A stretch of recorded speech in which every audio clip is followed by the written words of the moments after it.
Welcome to lightning safety if you're out and about in the countryside. If there's lightning, thunder and lightning and you're in a big city, the best thing to do is to try and get into a building as quickly as possible. And if you're out and about in the countryside and you can get to your car, the best thing is to get to your car or bus or van and sit inside without touching the metal sides, because if lightning does strike, it then goes out through the metal frame and into the ground. But if you're out and about in the countryside, different rules apply. Now, first thing that people often do with thunder and lightning, and a lot of people know this already, is try and get under a tree because they're afraid of the water. But you don't want to do that, because what happens if lightning strikes a tree, and it is more likely to strike it because of the height and the attraction of positive and negative electrons and things like that. When it does strike, what's going to happen is that it will immediately vaporise the sap and it explodes outwards, and that's pretty nasty. Okay, the second thing you don't want to be doing is putting your brolly up and protecting yourself under this from the rain. Nice protecting you from the rain, but in a thunderstorm you will get, or you're more likely to get hit, and certainly you could get electrocuted, so you don't want to be doing that. Okay, so what do you do if you're completely stuck out and about? Obviously we've talked about what not to do, so what can you do? The first thing is to try and count the distance between the flash and the bang. Many people think the distance between the flash and the bang is 1 second, 1 mile. Wrong.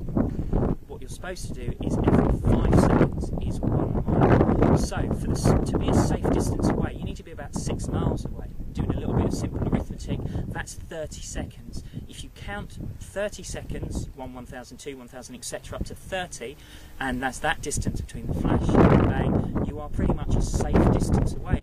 Okay, so we've worked out what a safe distance is. Now let's say that it's not within that safe distance and we're getting flashes of lightning and then thunder's very, very close by. We need to try and protect ourselves.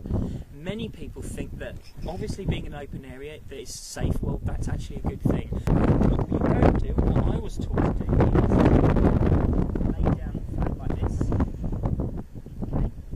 That is not the right thing to do. And the reason that's not the right thing to do is that you've got most of yourself, including almost your head, on the floor.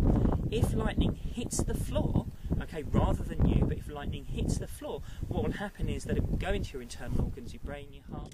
So what you're supposed to do is something called the lightning crouch. Now, if you're in a big group of people, there's lots of you, like on a field trip, or you've got lots of children with you, you should also be a safe distance apart. And that's, I think, around about 3 metres apart. You need to be about 3 metres apart from each person. So that's a good 10 foot at least apart from the next person, which you can do in this situation. But let me show you something called the lightning crouch. I'm just going to go over to here so you can see. And what I need you to do is if you just look at my feet, the first thing you do is I'm putting my ankles together like that. And then simply I'm crouching myself down. I'm now on the balls of my feet, but my ankles are touching.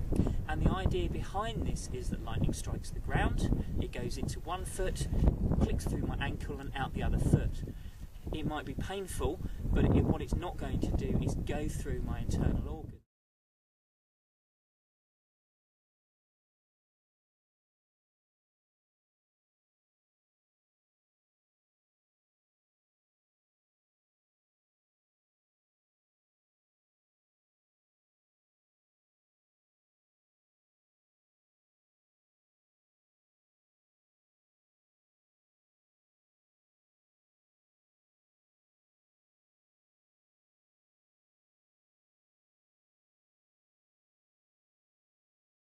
Stop my heart, hit my brain, and all those things that can be so damaging with a lightning storm.